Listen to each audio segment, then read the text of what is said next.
പറയാൻ പോകുന്ന കഥയുടെ പേരാണ് മുത്തുനബിയും പെരുങ്കള്ളനും. മുത്തുനബിയുടെ കാലത്ത് മഹാനുണയനും പെരുങ്കള്ളനുമായ ഒരാൾ ഉണ്ടായിരുന്നു.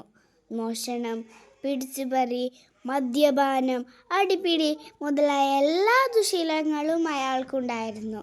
അങ്ങനെയിരിക്കെ ഒരിക്കൽ മുത്തുനബിയെ സന്ദർശിക്കാൻ മദീനയിൽ നിന്ന് കുറച്ച് ആൾക്കാരെത്തി. കൂട്ടത്തിൽ അയാളും ഉണ്ടായിരുന്നു. അയാളെ കണ്ട് മനസ്സിലാക്കിയ മുത്തുനബി ചോദിച്ചു,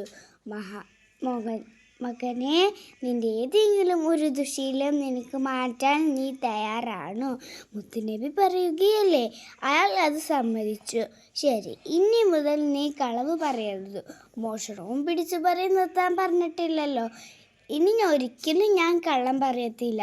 ഇത് സത്യം. അയാൾ ശപഥം ചെയ്തു.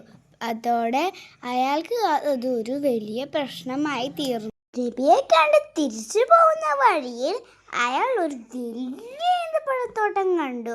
ഹായ്, കോളടിച്ചത് തന്നെ. നല്ല പഴുത്ത പാകമായ ഈന്തപ്പഴങ്ങൾ. നീ യാത്ര ഇതെല്ലാം അടിച്ചു മാറ്റണം. അങ്ങനെ ചിന്തിച്ചാണ് അയാൾ അവിടെ നിന്ന് നടന്നു നീങ്ങിയത്. പക്ഷെ പെട്ടെന്നുണ്ടായ മറ്റൊരു ചിന്ത ആ മനസ്സിനെ അസ്വസ്ഥമാക്കി. നാളെ ആരെങ്കിലും ചോദിച്ചാലോ? മോഷ്ടിച്ചിട്ടില്ലെന്ന് പറയാൻ പറ്റത്തില്ലല്ലോ. കള്ളമാവത്തില്ലേ?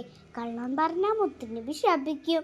സത്യം പറഞ്ഞാലോ ശിക്ഷ അനുഭവിക്കണം. എന്ത് ചെയ്യണം? മോഷ്ടിക്കണോ അതോ വേണ്ടേ? അയാൾ ധർമ്മസങ്കടത്തിലായി. ഒടുവിൽ മോഷ്ടിക്കേണ്ടാന്ന് അയാൾ തീരുമാനിച്ചു. ദുശീലങ്ങളുടെ കാര്യത്തിലും ഇത് തന്നെയായിരുന്നു സ്ഥിതി. അങ്ങനെ മോഷണം എന്നേക്കുമായി വേണ്ടെന്ന് വെച്ചു.